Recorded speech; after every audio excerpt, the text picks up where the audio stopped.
Pas një periudhe të gjatë mungese nga skena muzikore, Flori Mumajesi duket se po përgatit rikthimin e shumë pritur. Së fundmi në rrjetet sociale ka qarkulluar një fotografi ku artisti shihet në studio muzikore, detaj që kanë ngjallur entuziazëm tek fansat e tij.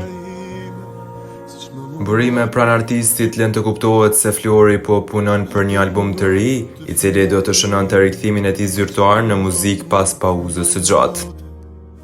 Mirë se vjen përsëri në mesin ton, Flori.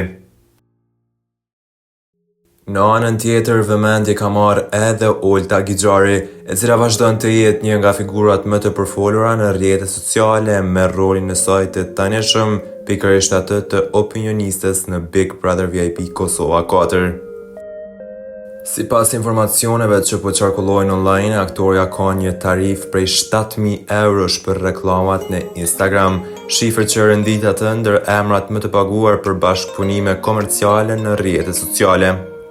Këto zhvillime tregojnë se si figurat publike shqiptare vazhdojnë të mbeten në qendër të vëmendjes, qoftë për rikthimin artistik apo edhe për ndikimin e tyre në botën e marketingut digital.